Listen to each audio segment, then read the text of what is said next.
Todos somos conscientes de que vivimos en un mundo desigual. Pero ¿cuánto de desigual? ¿Cómo de desigual? Es lo que vamos a intentar ver en esta presentación. Una primera aproximación a la desigualdad de nuestro mundo nos la daría un indicador económico, la renta per cápita. La renta per cápita es el resultado de dividir el volumen total de la producción de un país a lo largo del año por su número de habitantes. Normalmente la renta per cápita se expresa en dólares americanos. Pues bien, el Banco Mundial anualmente publica una clasificación de los diferentes países del mundo atendiendo a su renta per cápita y establece tres grandes grupos: países con una baja renta per cápita, países con rentas medias y finalmente países con alta renta per cápita. Los países con baja renta per cápita son aquellos en los que el producto de dividir la producción total por el número de habitantes es inferior a los $1.000. Esto equivaldría a unos $3 al día. Como vemos, estos países están muy concentrados en el continente africano y en algunas zonas del sudeste asiático, incluyendo Nepal. A continuación tendríamos el grupo más numeroso de países. Son países con rentas medias, si bien, dado que son muchos, se establecen dos divisiones: los países de rentas medias bajas entre los $1.000 y los $3.000 aproximadamente, y los países con rentas medias altas entre los $3.000 y los $12.000. Estos países se distribuyen fundamentalmente en el continente americano, desde México hasta Argentina.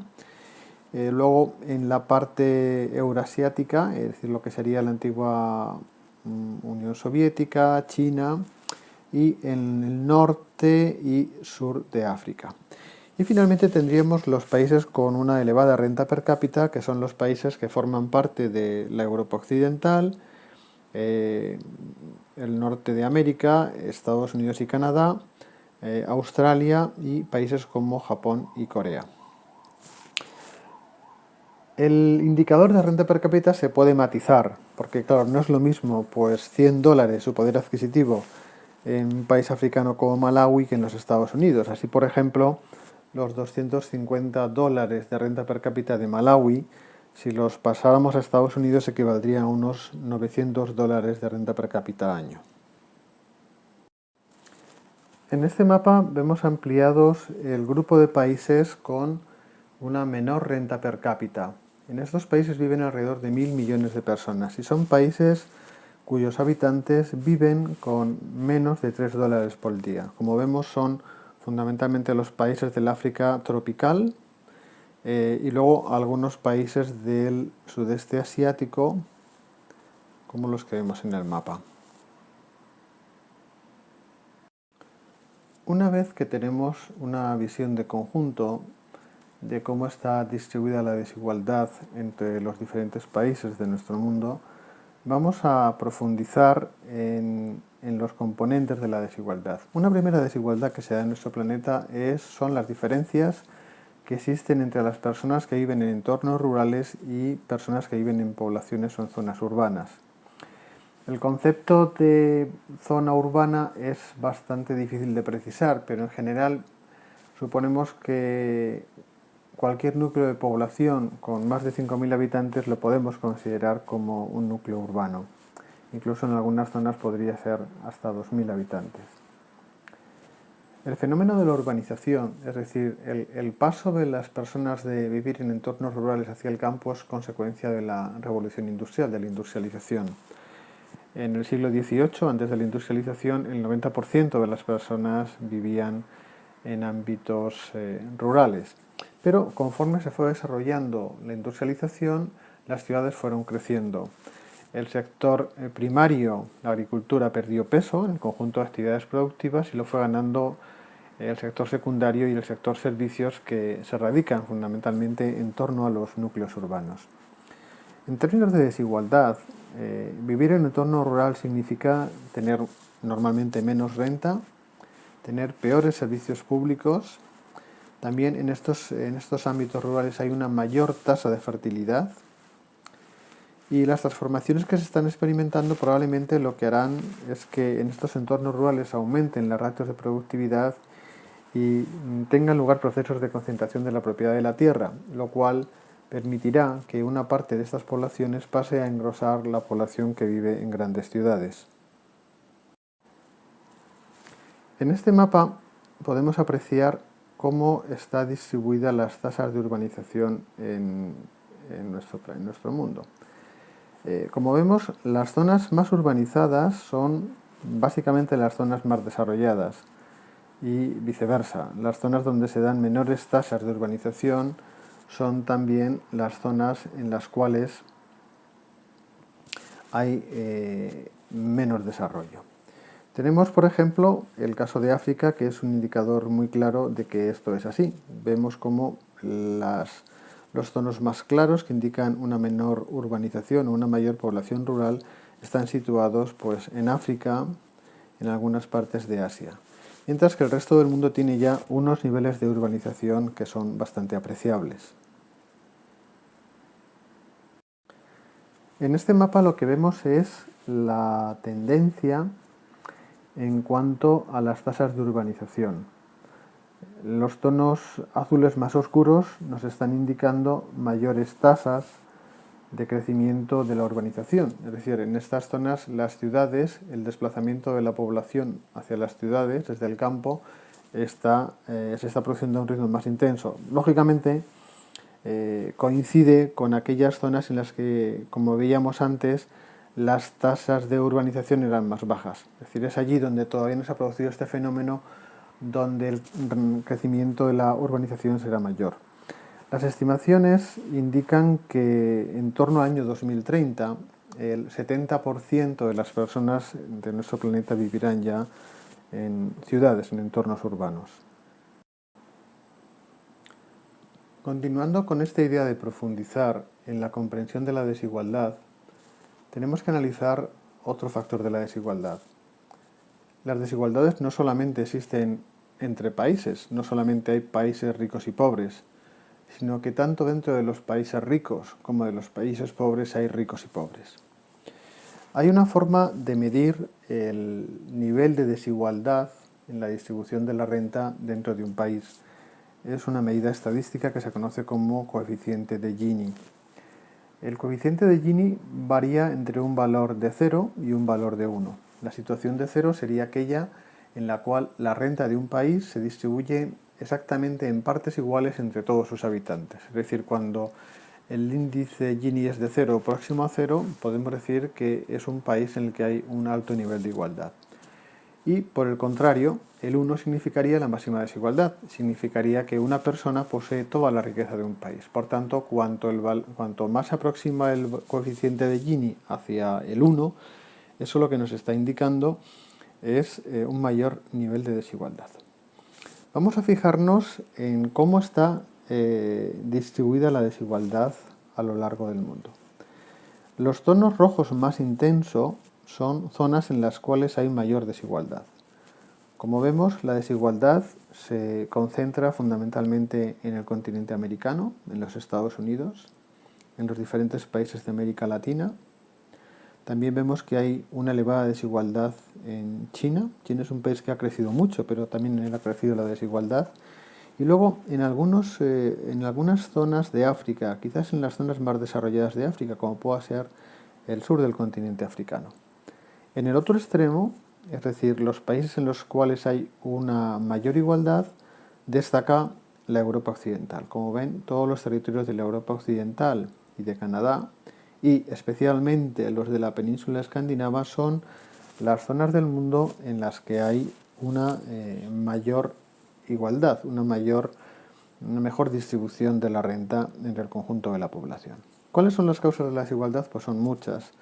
Evidentemente, en zonas menos desarrolladas, las causas tienen que ver con la concentración de la propiedad de la tierra, los niveles de alfabetización, los niveles de urbanización.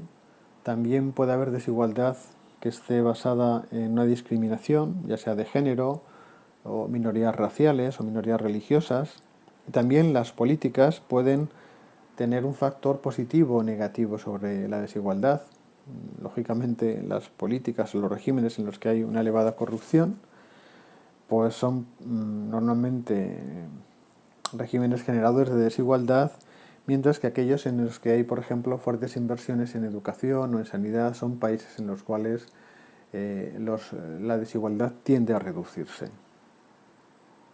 Bien, hasta ahora hemos hecho aproximaciones al concepto de desigualdad desde una perspectiva economicista. Hemos partido de la distribución de la renta per cápita, hemos visto a continuación algunos otros elementos asociados a esta distribución que tienen que ver con el que la población viva en entornos rurales o en entornos urbanos. Hemos visto cómo la renta económica se distribuye de forma desigual no solamente entre países, sino entre personas dentro de países. Pero ahora vamos a tomar otra óptica para analizar el concepto de desarrollo. A principios de los años 90, las Naciones Unidas propusieron un nuevo indicador para medir los niveles de desarrollo. Lo que hizo Naciones Unidas fue decir, vale, no nos sirve únicamente la renta per cápita para aproximarnos al concepto de desarrollo. Vamos a incorporar otros dos elementos para construir un nuevo índice de desarrollo que se llamó Índice de Desarrollo Humano. El índice de desarrollo humano se calcula teniendo en cuenta la renta per cápita del país, los niveles educativos medidos a través de las tasas de alfabetización y finalmente la salud medida como esperanza de vida. Los mayores niveles de desarrollo humano en el mapa que veis pues están asociados con tonos verdes más oscuros y de nuevo nos encontramos pues como efectivamente los mayores niveles de desarrollo humano coinciden con las zonas más desarrolladas, América del Norte, Europa, Australia, pero vemos como también países de América del Sur, de Latinoamérica y algunos países del norte de África también tienen niveles de desarrollo humano apreciables. Naciones Unidas viene midiendo el índice de desarrollo humano por país desde 1990.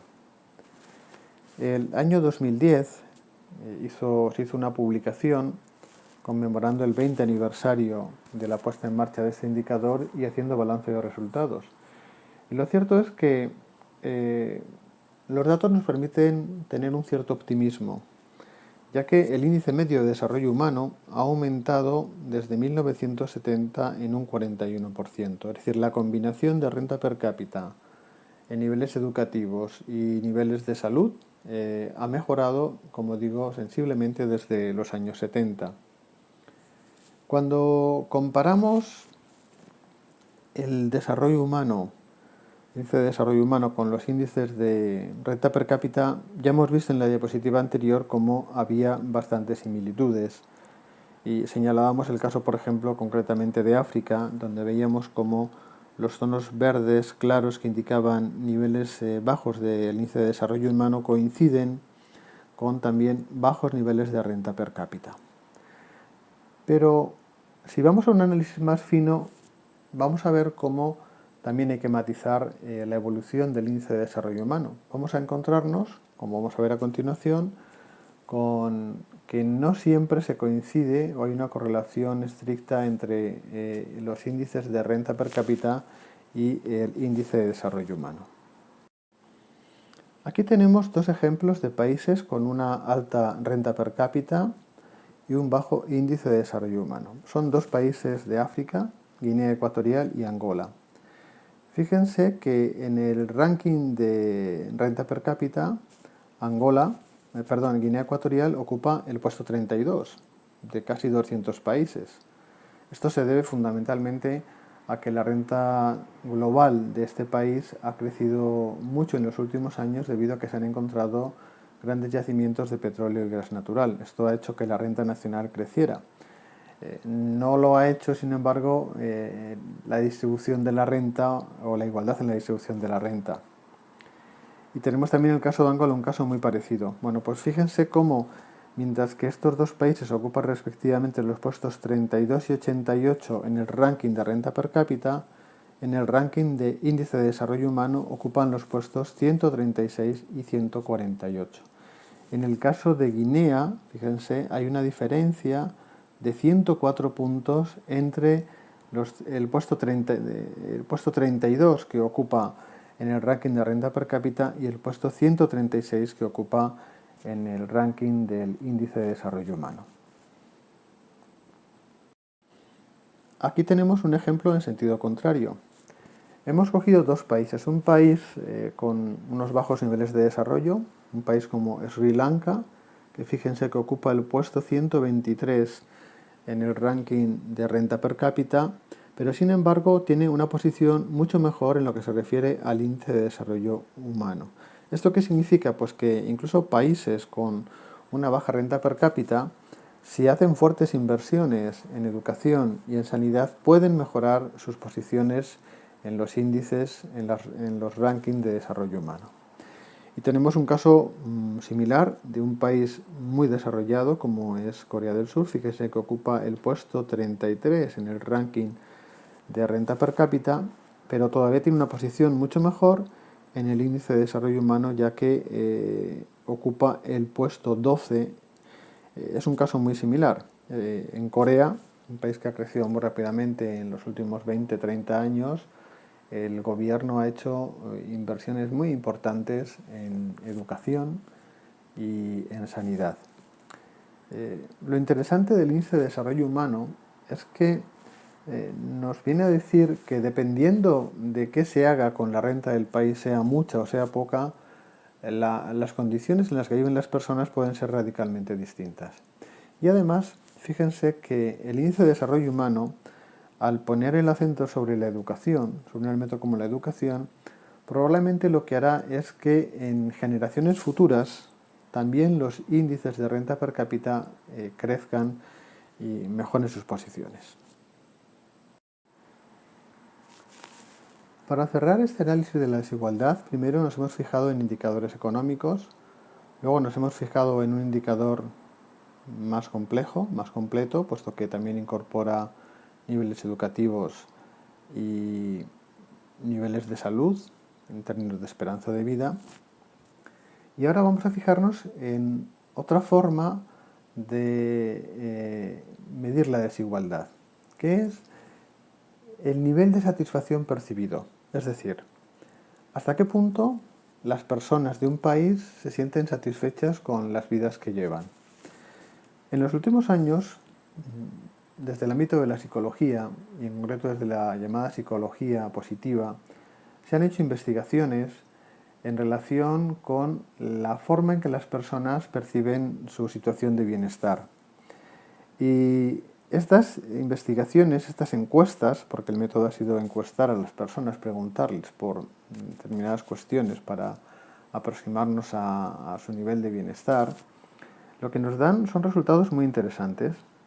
Fíjense, a mí me llama mucho la atención, por ejemplo, observar cómo el continente americano es una de las zonas del mundo en las que las personas manifiestan tener unos mayores niveles, unos niveles más elevados de bienestar percibido. Hay otras zonas, como lógicamente puedan ser Europa o los países del Golfo Pérsico, Australia, una buena parte de las antiguas repúblicas soviéticas, que también indican, también en algunos países del norte de África, niveles de bienestar percibido significativos. Pero el caso más llamativo es el de América del Norte, porque el caso de América en su conjunto nos indica que pueden darse situaciones de percepción de bienestar en el conjunto de la población independientemente de cuáles sean los niveles de desarrollo. Es decir, las diferencias de desarrollo entre la América del Norte y América del Sur no se dejan ver en este mapa que está intentando representar de qué forma las personas perciben su situación de bienestar respecto a sus condiciones de vida. En las encuestas lo que se ha visto es que los factores que parecen guardar una mayor relación con los niveles de satisfacción son los que tienen aquí en la parte de la derecha. Son fundamentalmente la salud, los niveles de inclusión social, la existencia de redes de apoyo social, es decir, allí donde la familia o la comunidad es una estructura que da soporte o que apoya a las personas, los niveles de percepción de bienestar son mayores. Y luego también hay algo muy relacionado con la escala de valores de cada persona. Lo que demuestran estas estadísticas, estos estudios, es que las personas que reportan sentirse menos felices, en muchos casos tienen un esquema de valores en el cual el bienestar se identifica con el bienestar material, con la posesión de bienes, con el disfrute de determinado estatus de vida económico, etcétera, etcétera. Y sin embargo, aquellas personas que reportan sentirse más felices son personas cuyos valores están basados en la generosidad, la compasión, el voluntariado, el altruismo. Yo creo que esto nos da pistas muy interesantes sobre cómo también podemos contribuir al bienestar de las personas trabajando unos valores y otros. Esto lo vamos a ver en el módulo 4 de este curso, en el tema 4 de este curso, en el que nos vamos a centrar en los temas relacionados con el desarrollo y el crecimiento de las personas. Hasta aquí hemos intentado hacer una fotografía de cómo es nuestro mundo desigual. Hemos partido de un análisis de indicadores económicos como la renta per cápita. A continuación hemos analizado los niveles de desigualdad dentro de los países. Luego hemos visto la propuesta de Naciones Unidas en la que el índice de desarrollo humano contempla no solamente factores económicos, sino factores relacionados con los niveles educativos y los niveles sanitarios. Y hemos visto finalmente cómo se distribuye la percepción de la felicidad o del bienestar entre diferentes países. Pero ¿hacia dónde vamos? ¿Cuál es la tendencia? Es decir, ¿la desigualdad aumenta o la desigualdad se reduce? Decimos que hay convergencia cuando los niveles de desarrollo de los diferentes países se van aproximando y hay divergencia cuando ocurre lo contrario. En esta gráfica estamos analizando cuál ha sido la situación o la evolución de la renta per cápita en diferentes grupos de países entre 1820 y el año 2000. 1820 es el momento en el que está arrancando la revolución industrial. Los países que se van a industrializar son los países que ven ustedes marcados con una línea verde en la parte superior de la gráfica. Son pues fundamentalmente Inglaterra, Francia, Alemania, Bélgica, los Países Bajos, más adelante Estados Unidos. Bueno, estos países se van a ir distanciando progresivamente conforme avanza la industrialización de aquellos países más pobres. Antes de la industrialización, las diferencias de niveles de renta y de formas de vida entre unos países y otros del mundo eran muy reducidas. Prácticamente no había diferencias entre los más ricos y los más pobres. La diferencia la marca la industrialización. La industrialización marca el inicio de lo que se ha llamado la gran divergencia, el momento en el que empiezan a aparecer países muy desarrollados y otros se quedan estancados. Vemos que lo que se quedó estancado pues fundamentalmente era Asia y África. Lo que crecía más rápidamente, ya lo hemos dicho, y luego en posiciones intermedias pues tenemos por un lado el sur de Europa, tenemos también la Europa del Este y también tenemos América Latina.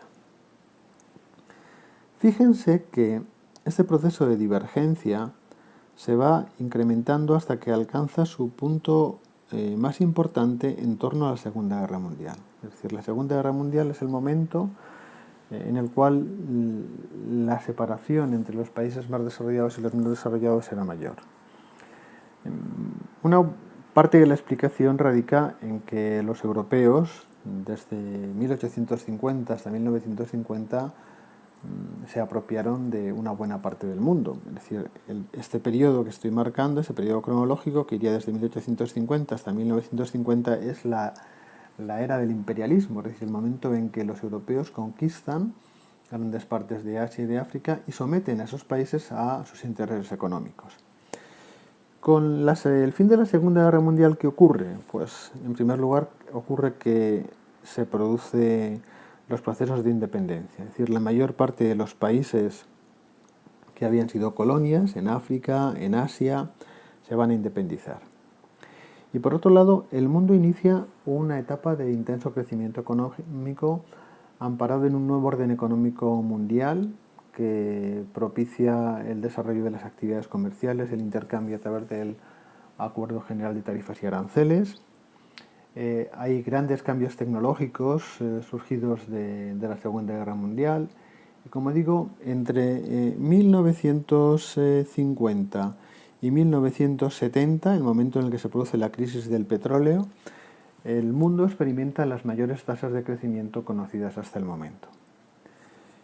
En este momento, en este periodo, lo que va a ocurrir es que estamos en una etapa de convergencia, es decir, poco a poco las diferencias entre unos países y otros se van reduciendo. Fíjense sobre todo en el caso de Asia, cómo Asia después de la Segunda Guerra Mundial empieza a crecer muy rápidamente, empieza a acercarse hacia América Latina, hacia el sur de Europa, la Europa del Este y también a los países más desarrollados. Bien, ¿qué ha ocurrido desde entonces para acá? Pues desde entonces para acá lo que ha ocurrido es complejo. Por un lado, lo que ha pasado entre finales de los años 70 y el año 2000, con el que se cierra esta gráfica, es que dos de los países más poblados del mundo, como son la India y China, han crecido muy rápidamente. Y dado el peso demográfico de sus poblaciones, eso hace que en el conjunto del mundo tengamos la sensación de que ha habido convergencia. Pero sin embargo, como vamos a ver a continuación, cuando analizamos otros casos, otros países, las cosas cambian de manera notable. Fíjense en esta tabla. En esta tabla estamos comparando la situación de tres países: China, Níger y Estados Unidos. En 1980, justo en ese momento en el que digo que las cosas empiezan a cambiar, China tenía una renta per cápita de $250 año, frente a los $12.000 de los Estados Unidos. Es decir, en 1980 la renta per cápita de China era tan solo el 2% de la renta per cápita de los Estados Unidos.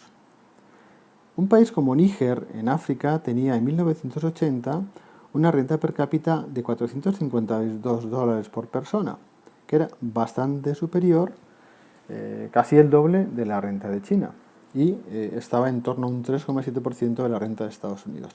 Pero fíjense lo que ha pasado en el 2010. La renta de China en estos 30 años ha pasado de $250 por persona a $9.162 por persona. La de Estados Unidos ha pasado de 12.200 a 49.000. Pero cuando lo miramos en términos porcentuales, mientras que en 1980 la renta per cápita de China era el 2% de la de Estados Unidos, en el 2010 era casi del 20% de las de Estados Unidos. Y fíjense que la renta de Estados Unidos ha pasado de 12.000 a 49.000 dólares en ese periodo. Sin embargo, ¿qué ha ocurrido con Níger? Pues con Níger lo que ha ocurrido es que ha empeorado y drásticamente su posición. Aunque su renta se ha doblado durante este periodo, esos 30 años, su renta per cápita respecto de la de Estados Unidos es tan solo del 1,6%, menos de la mitad de lo que era 30 años antes. Es decir, en estos últimos 30 años, entre 1980 y 2010, lo que ha ocurrido es que mientras que ha habido algunos países como China e India que han crecido mucho, otros incluso se han empobrecido relativamente cuando los comparamos con la evolución de los países más desarrollados.